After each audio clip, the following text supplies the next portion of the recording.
같이 하나님 말씀 보시겠습니다. 에베소서 6장 1절부터 3절입니다.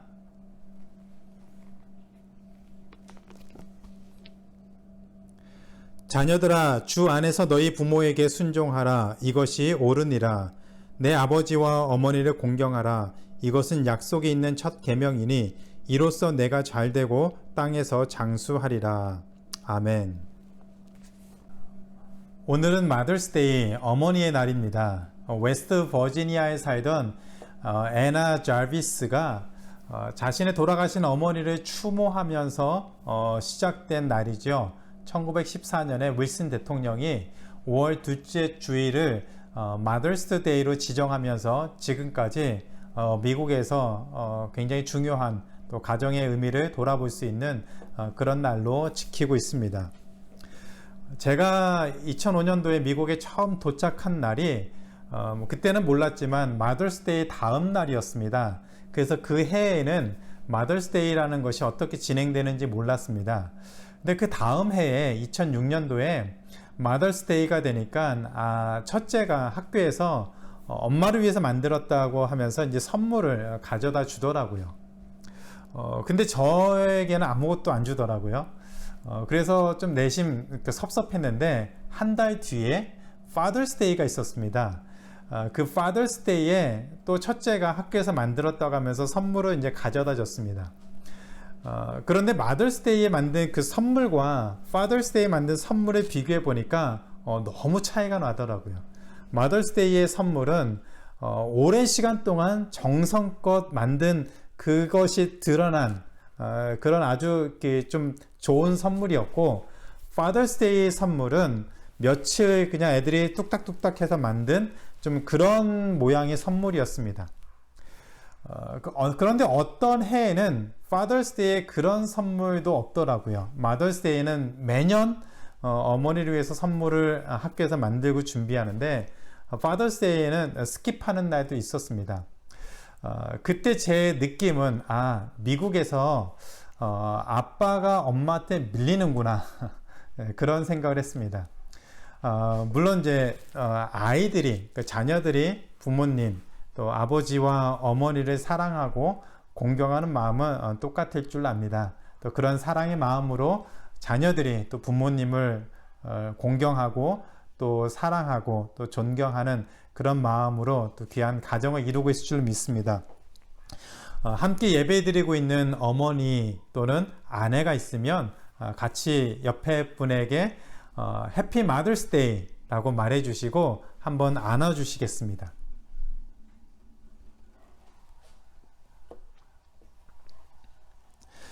(5월) 가정의 달을 맞이해서 오늘부터 3주에 걸쳐서 믿음의 명문 가정 세우기, 믿음의 명문 가정 세우기 시리즈 설교를 준비했습니다. 믿음의 명문 가정 시리즈를 통해서 가정의 의미를 한번 되돌아보고 또 감사할 수 있는 그런 시간들을 가족과 함께 가져볼 수 있기를 소원하고 기대합니다. 오늘은 어버이 주일에 가장 많이 전하는 에베소서 6장 1절부터 3절까지의 말씀을 통해서 부모를 공경하는 자녀의 삶, 부모를 공경하는 또 자녀로서 어떤 모습을 살아가야 되는지 두 가지 점에서 함께 살펴보려고 합니다. 첫째로 자녀는 주 안에서 부모에게 순종해야 합니다. 자녀는 주 안에서 부모에게 순종하며 살아야 합니다. 사도 바울은 주 안에서 부모에게 순종하라, 이것이 옳은 것이다 라고 했습니다. 우리가 알다시피 고대에는 우리나라만 하더라도 조선시대만 하더라도 굉장히 유교적이고 가부장적인 시대라서 부모님의 말씀에 순종하는 것은 굉장히 중요한 덕목이었고 굉장히 중요하게 여겼습니다. 심지어는 부모에게 순종하지 않으면, 부모님의 말을 듣지 않으면 죽임을 당하는 그런 일도 있었습니다. 성경에도 패역한 아들에 대해서는 돌을 쳐서 죽이라는 그런 말씀도 있었죠. 따라서 고대 시대에는 유대 이스라엘 사회도 마찬가지였지만 고대 시대에는 죽지 않기 위해서라도 자녀는 부모님에게 순종하는 모습들이 굉장히 흔했고 또 그것이 좋은 것으로 장려가 되었습니다. 따라서 이런 시대에 또 초대교회라고 하더라도 크게 다르지 않을 그럴 때에 부모에게 순종하라고 하는 말을 굳이 할 필요가 있을까? 그냥 사회 전반적으로 많은 사람들이 부모에게 순종하며 살고 있는데 굳이 또 부모에게 순종하라고 할 이유가 있을까라는 생각이 듭니다. 그럼에도 불구하고 사도 바울이 부모에게 순종하라고 하는 말을 꺼낸 이유는 그 당시에 자녀 입장에서 부모에게 순종하기 어려운 어떤 상황들 또 어떤 형편들이 많이 있었다는 것을 암시합니다. 그렇다면 오늘날도 그렇지만 자녀들이 부모님 말 잘 안 듣죠. 부모님의 말씀을 좀 거역하기도 하고 우습게 하는 그런 자녀들도 있습니다. 그런 것들이 그 당시에도 있어서 사도 바울이 굳이 부모에게 순종하라고 가르쳤던 것일까요? 사도행전 19장 19절에 보면 사도 바울이 이 오늘 그 편지를 보낸 이 에베소 지역은 아데미라고 하는 그 여신을 섬기는 그 우상 숭배가 굉장히 흥행했던 만연했던 지역이었습니다. 그래서 에베소 사람들은 그들의 모든 삶의 중심을 이 에베소에 있는 그 아데미 신전 또 우상 숭배에 관련해서 그들의 모든 삶의 모습들이 정해졌고 또 그대로 진행이 되었던 것으로 보여지고 있습니다. 그들 중에는 우상을 만드는 사람도 많았고 또 절기 때마다 온 에베소 지역이 다 우상의 신전에 몰려가서 우상에게 제사를 드리고 심지어는 우상의 그 신전에서 섬기는 그 창녀들과 또 성적인 관계를 맺는 것이 이 우상 숭배의 하이라이트였고 핵심이었습니다. 그런 에베소 지역에 사도 바울을 통해서 복음이 증거되고 또 그 가운데 많은 사람들이 예수 그리스도를 믿게 되었습니다.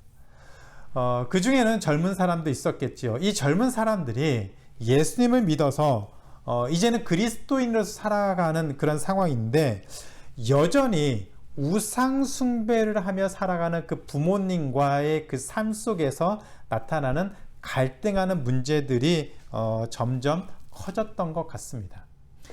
자녀들은 예수님을 믿어서 하나님만 섬기는 하나님의 자녀로서 살아가기를 소원하는데 아직 예수님을 모르던 그 부모님과 주변에서는 여전히 우상을 숭배하며 또 그것이 그들에게 익숙한 모습으로 살아가는 그런 부모들과의 갈등하는 모습들이 삶의 곳곳에서 등장했던 것 같습니다. 예를 들면 이런 것이죠. 부모님이 안 믿는 예수님을 안 믿는 부모님이 예수님 믿는 그리스도인에게 찾아와서 자 우리 아데미 신전에 가서 제사 드리자 이렇게 요구를 할 경우에 옛날 같았으면 네 아버지 하면서 아데미 신전에 같이 가서 제사 드리고 그렇게 사는 것이 전혀 어색하거나 이상하거나 갈등이 되지 않았습니다. 그런데 예수님을 믿은 뒤에 예전의 모습으로 살아가는 우상 숭배하는 것에 대해서 큰 갈등과 고민이 생기기 시작했죠. 한국도 마찬가지입니다. 제가 청소년 시절만 하더라도 요즘도 그렇겠지만 이 제사 문제로 인해서 가정 안에 갈등이 많았습니다. 특히 제사를 드리는 그런 집안에서 예수님을 믿는 사람이 있다면 제사에 참여하느냐 안 하느냐 이런 문제를 가지고 그 가정에 큰 어려움과 갈등이 있었던 것을 알고 있습니다. 심지어는 부모님이 집에서 나가지 못하도록 가두기도 하고 때리기도 하고 성경책을 찢기도 하고 온갖 핍박을 다해서 그 신앙생활을 제대로 하지 못하게 하는 그런 모습들이 많이 있었죠.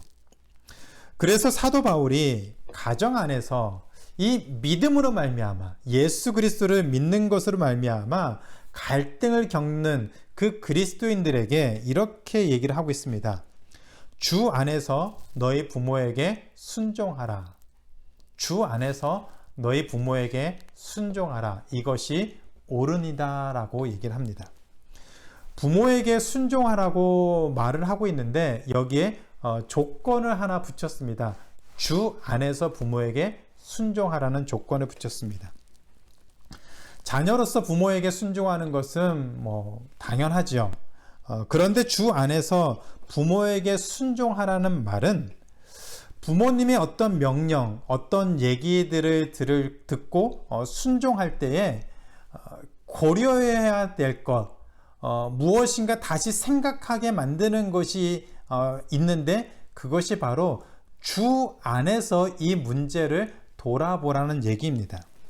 부모님에게 순종할 때 주 안에서, 더 나아가서는 주를 위해서, 하나님을 위해서 이 상황을 생각하고 결정하라는 얘기입니다.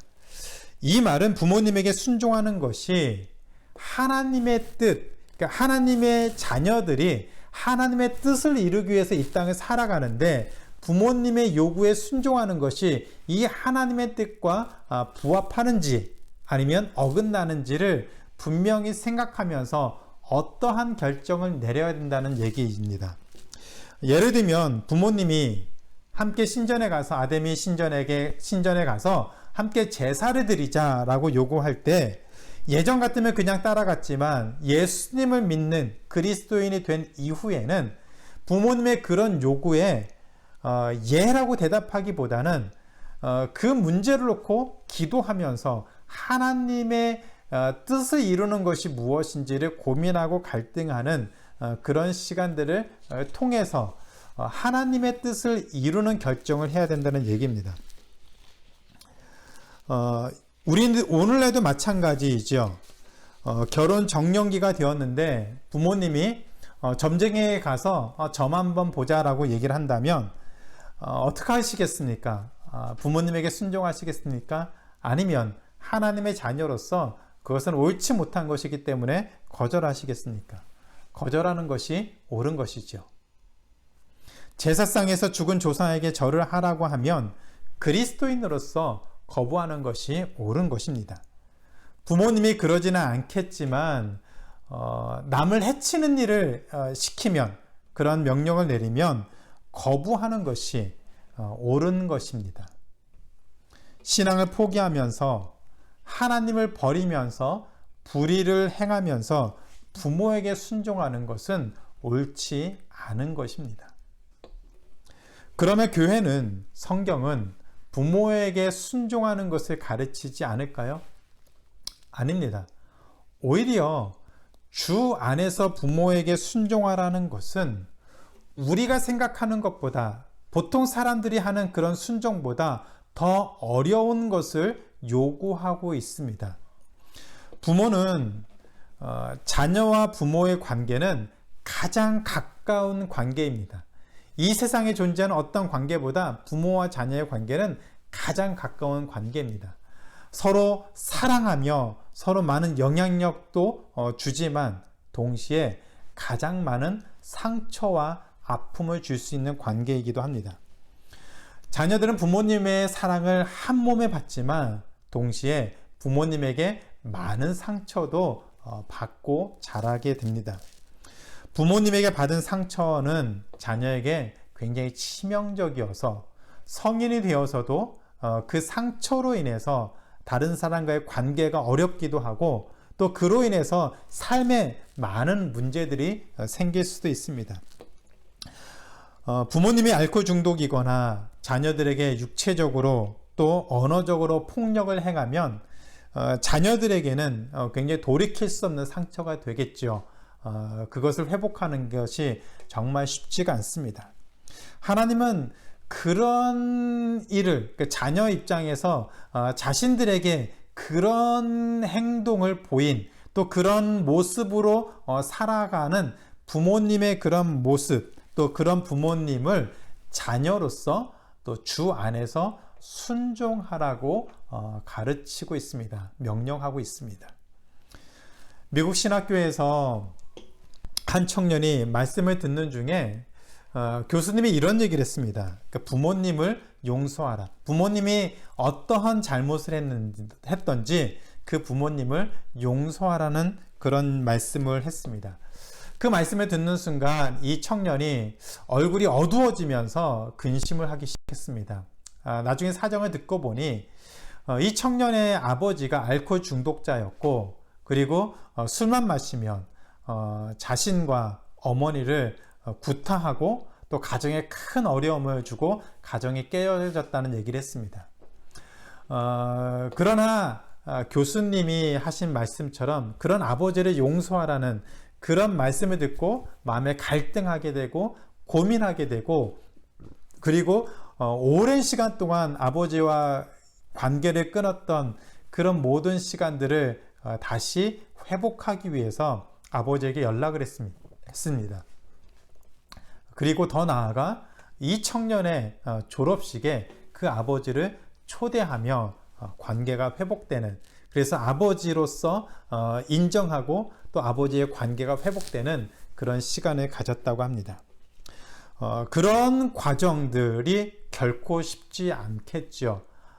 자신에게 상처를 줬던 부모님, 또 옳지 않은 그 부모님의 모습으로 인해서 고민하고 또 어려움을 겪었던 자녀 입장에서는 부모님의 말씀에 순종하고 회복하는 것, 관계를 회복하는 것이 결코 쉽진 않습니다.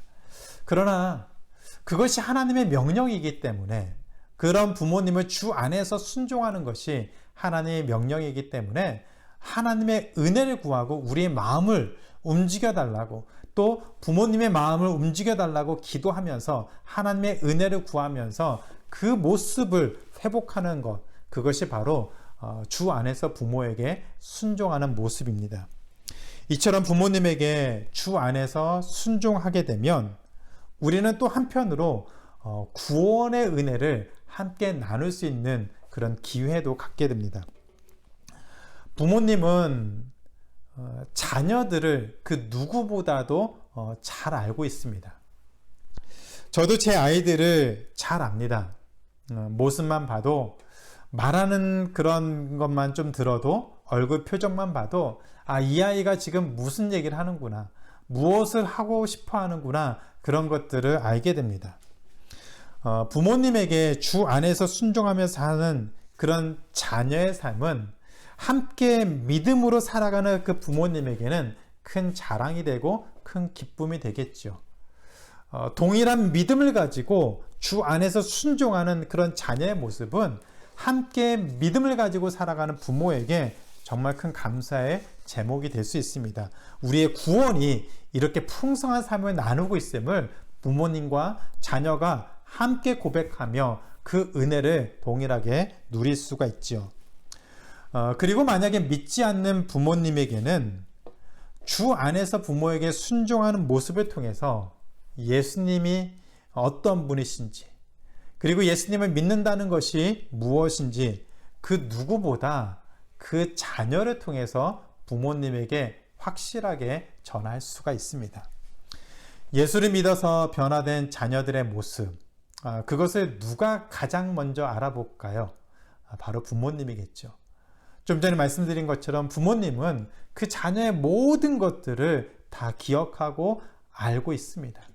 그 누구보다도 자녀에게 관심을 많이 가지고 있습니다. 온 사랑을 다 쏟아부어도 아깝지 않은 것이 바로 자녀이죠. 그런 자녀들이 예수님을 믿어서 자신들의 생각과 다른 모습을 살아갈 때 처음에는 갈등하고, 처음에는 인정하지 않으려고 하고 부딪히고, 그것으로 인해서 관계가 좀 틀어질 수 있는 그런 여지도 있지만, 그러나 중요한 것은 그 자녀가, 자신이 정말 사랑하는 자녀가 예수 그리스도를 제대로 믿어서 하나님을 온전하게 믿고 하나님을 믿는 자녀로서 바르게 살아가는 모습을 부모님이 본다면 그 부모님의 모습이 분명히 반응할 것으로 믿습니다.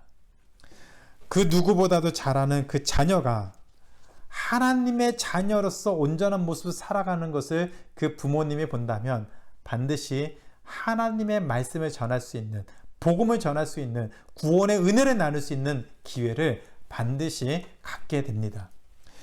제 아내도 처갓집에서 제일 처음으로 예수님을 믿어서 온갖 핍박을 받고 맞기도 하고 집에 갇히기도 하고 성경책도 빼앗기고 찢기기도 했습니다. 그러나 그 믿음을 지키는 그 삶을 포기하지 않고 또 부모님에게 나아가 항상 하나님이 기뻐하시는 모습으로 순종하며 섬겼더니 모든 가족들이 부모님이 이제는 예수 그리스도를 잘 믿고 온 가족이 구원을 받는 그 은혜를 누리게 되었습니다. 우리 신앙을 위해서도 그리고 구원을 주신 하나님의 그 은혜를 함께 나누기 위해서도 주 안에서 부모에게 순종해야 합니다. 이것이 하나님의 자녀로서 마땅히 살아가야 되는 옳은 것임을 기억하며 또 부모님에게 주 안에서 순종하는 우리 모두가 되기를 주님의 이름으로 축원합니다.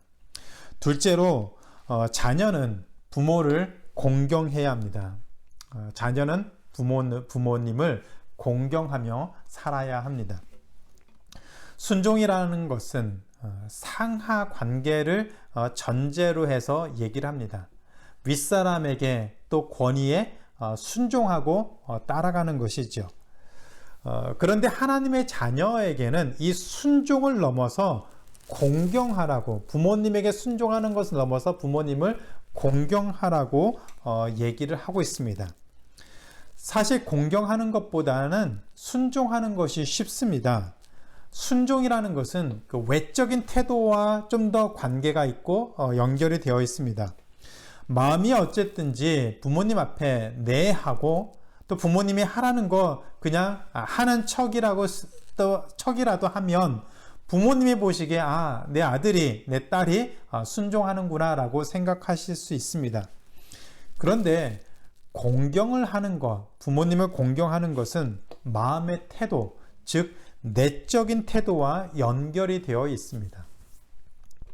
왜 자녀들이 부모님을 공경해야 될까요? 왜 자녀들이 부모님을 공경해야 될까요? 낳아주고 길러줬으니 공경해야 되죠. 당연합니다. 우리를 낳아주시고 우리를 길러주신 부모님이기 때문에 자녀들은 부모님을 공경해야 됩니다. 그런데 하나님은 우리를 낳아주시고 우리를 길러주신 부모님이기 때문에 공경해야 되는 건 당연한데 그것보다 더 중요한 이유가 있어서 중요한 이유 때문에 부모님을 공경하라고 얘기를 하고 있습니다. 오늘 우리가 읽은 말씀을 보면 사도 바울은 십계명의 제5계명을 인용해서 너의 부모를 공경하라고 얘기를 하고 있습니다. 출애굽기와 신명기에 이 동시에 나와 있는 이 십계명이 있는데 신명기에는 이 십계명의 5계명 중에 5계명에다가 좀 덧붙여서 설명을 하고 있습니다. 신명기 5장 16절에 보면 모세가 이 신명기에다가 이런 얘기를 덧붙였습니다. 너의 부모를 공경하라. 그리하면 내 하나님 여호와가 내게 준 땅에서 내가 생명이 길고 복을 누리리라. 오늘 우리가 읽은 말씀 에베소서 6장은 내 아버지와 어머니를 공경하라. 이것이 약속이 있는 첫 계명이니 그 10계명에 있는 계명이라는 것이죠. 이는 너가 잘되고 땅에서 장수하리라. 너희 부모님을 공경하면 너가 잘되고 땅에서 장수한다고 했습니다. 신명기에 있는 이 말씀과 에베소서의 이 말씀이 굉장히 비슷하고 동일한 내용을 얘기를 하고 있습니다. 두 구절이 동일하게 너의 부모에게 공경하면, 너의 부모를 공경하면 너가 잘되고 땅에서 장수한다고 얘기를 하고 있습니다. 많은 분들이 이 구절을 부모님에게 효도하면 장수한다고 오래 살 수 있다고 설교하지만 그것은 잘못된 해석입니다. 우리가 부모님에게 효도하면 하나님이 그 효녀를 오랫동안 살게 하신다라고 하는 그런 말씀이 아닙니다. 그렇게 단순한 이야기가 아닙니다. 부모를 공경하면 장수하고 복을 누린다는 말은 이스라엘 백성이 살아야 되는 그 약속의 땅에서의 삶의 모습과 긴밀한 관계가 있습니다. 이스라엘 백성은 하나님의 말씀을 부모님을 통해서 배우게 됩니다. 하나님이 어떤 분이셨는지, 그리고 이스라엘 백성을 위해서 하나님이 어떤 일들을 하셨는지 그 부모님을 통해서 배우게 됩니다.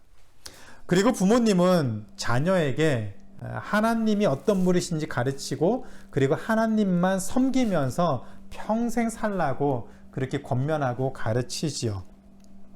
그래서 신명기 6장 4절부터 9절에 보면 집에 있을 때든지 나갔을 때든지 누웠을 때든지 일어나 행할 때든지 어느 때든지 무엇을 하든지 그 자녀에게 하나님의 말씀을 가르치라고 굉장히 강하게 권면하고 있습니다.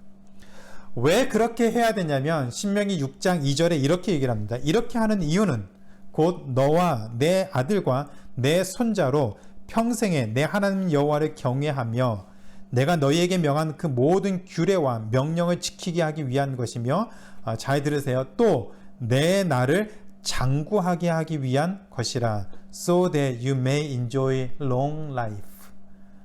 오랫동안 살게 하기 위한 것이다. 어디에서요? 하나님의 말씀을 잘 듣고 잘 지키고 살면 약속의 땅에서, 가나안 땅에서 오랫동안 장수하면서 살 수 있다라고 얘기를 하고 있습니다.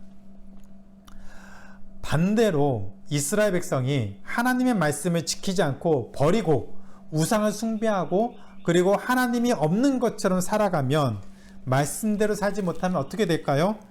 약속의 땅에서 쫓겨납니다. 이스라엘 백성은 약속의 땅에서 쫓겨납니다. 죽습니다.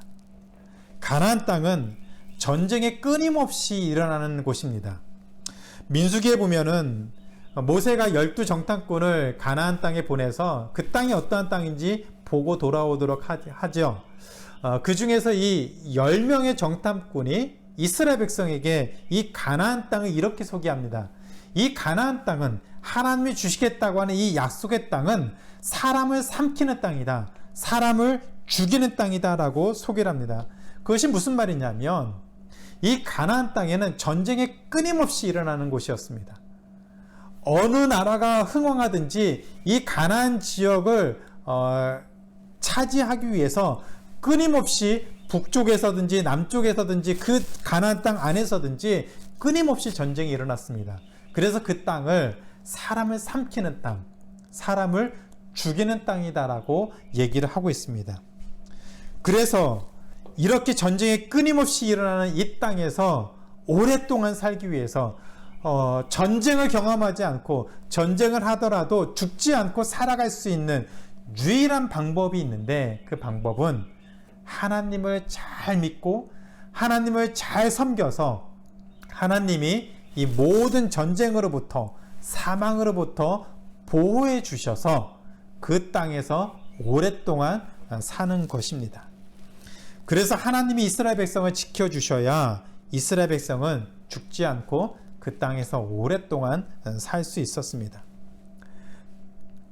따라서 부모는 자녀들이 이 약속의 땅에서 전쟁을 경험하지 않고 또 전쟁이 일어나더라도 죽지 않고 그곳에서 오래 살기 위해서는 하나님을 제대로 믿고 하나님을 정성껏 섬기며 예배하며 살아야 했습니다.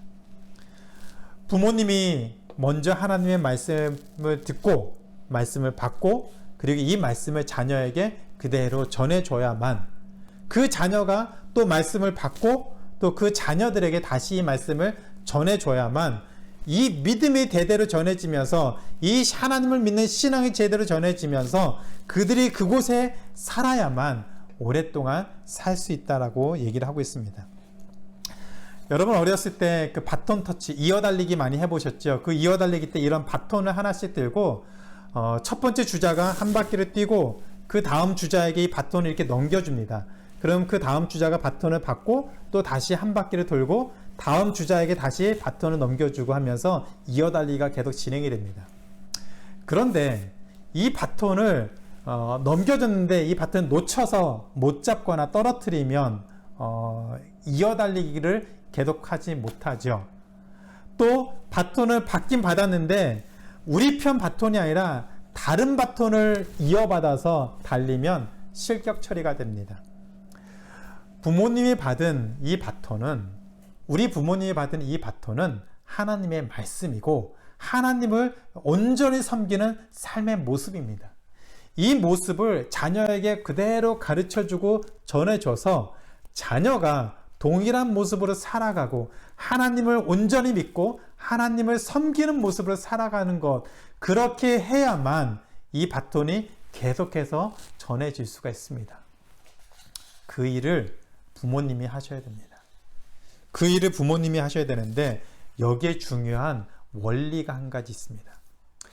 이 바톤, 하나님의 말씀이라고 하는 이 바톤을 자녀에게 넘겨주는데 자녀가 이 바톤을 이어받기 위해서 중요한 요소가 있습니다. 그것은 바로 부모님을 공경해야 합니다.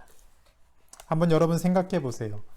자녀가 부모 알기를 뭐같이 알면, 죄송합니다, 속된 말로 해서 아이들이 부모 알기를 뭐같이 알면 부모 말을 듣겠습니까? 아무리 좋은 말을 한다고 해도 자녀가 부모를 우습게 알면, 무시하면 부모님이 아무리 좋은 말을 한들 자녀가 듣겠습니까? 아니겠죠. 그러나 자녀가 부모님을 공경하며 부모님을 존경하면, 부모님의 말씀에 귀를 기울이면 부모님이 하시는 말씀을 귀담아 듣습니다. 부모님이 살아가는 삶의 모습을 본받으려고 합니다. 그 길을 같이 걸어가려고 몸부림을 치겠죠. 그것을 위해서 자녀는 부모님을 공경해야 됩니다. 그래야만 비로소 자녀는 약속의 땅에서 쫓겨나지 않고 하나님의 말씀을 배우고 그 말씀 가운데 살면서 하나님을 섬기기 때문에 하나님이 그들의 삶을, 자녀들의 삶을 지키시고 또 그들의 자녀들의 삶도 계속 지키면서 이 믿음이 계속 전해지는 것이겠죠. 우리가 부모님을 공경해야 하는 가장 중요한 이유가 바로 여기 있습니다. 우리를 낳아주고 길러준 부모님의 은혜, 참 감사하고 너무나도 소중하고 그것 때문에 우리는 부모님을 공경해야 합니다. 그러나 더 중요한 이유는 그 누구보다 자녀를 사랑하는 마음으로 자녀를 위해서 하나님의 말씀을 가르쳐준 그 부모님이기 때문에 부모님을 공경해야 합니다. 그래서 부모님에게 부족한 것이 있어도 부모님을 공경하는 자녀가 되어야 됩니다. 그래야 부모님으로부터 신앙을, 하나님의 말씀을, 믿음을 물려받을 수가 있습니다. 만약 여러분의 부모님이 하나님을 믿는 부모님이시고 또 하나님 말씀을 잘 가르쳐 주셔서 여러분이 믿음 안에서 잘 살고 있다면 그런 부모님을 만난 것에 감사하시기 바랍니다. 그리고 부모님을 더욱 공경하시기 바랍니다. 만약 여러분의 부모님이 하나님도 모르고 말씀을 가르쳐 주지 못했어도 부모님을 공경하시기 바랍니다. 왜냐하면 여러분이 오늘 이 자리에 나와 하나님께 예배 드리고 있기 때문입니다. 믿음의 부모님을 만나지는 못했어도 그 부모님을 통해서 돌고 돌아서 이 자리에 왔을지라도, 그러나 우리 부모님을 통해서 우리가 살아왔던 그 많은 시간들을 하나님이 사용하셔서 결국은 하나님을 믿는 이 자리에 우리가 앉게 된 것이라면 우리에게 허락한 그 부모님으로 인해 감사하시고 그 부모님을 공경하는 자리에, 그런 모습으로 살아가는 우리 모두가 되어야 될 줄로 믿습니다. 목사님, 우리 부모님은 하나님을 믿지도 않았고 하나님을 믿었지만 말씀을 가르쳐 주지도 않았어요. 그러면 지금부터 여러분이 그런 부모님이 되도록 하나님을 잘 믿고 하나님을 믿는 것이 어떤 것인지 삶을 통해서 보여줄 수 있는, 그리고 하나님의 말씀을 가르쳐 줄 수 있는 그런 부모님이 되게 해달라고 지금부터 기도하시면서 준비하시기 바랍니다. 그래서 여러분의 자녀에게 믿음의 부모로서 그 역할을 잘 감당하며 살 수 있도록 지금부터 기도하면서 준비하시고 그 자녀들에게, 여러분의 자녀들에게 말씀을 가르쳐서 그들로 하여금 하나님을 믿는 모습이 어떤 것인지, 하나님을 어떻게 섬겨야 되는지 가르쳐주며 순종하며 부모를 공경하는 자녀로서 이 땅에 사는 자녀가 되도록 위해서 기도하시는 부모님이 되기를, 또 그렇게 준비하는 여러분이 되기를 주님의 이름으로 축원합니다. 이제 말씀 맺겠습니다. 부모님과 자녀들에게 전하면서 마치겠습니다. 먼저 부모님에게 전합니다.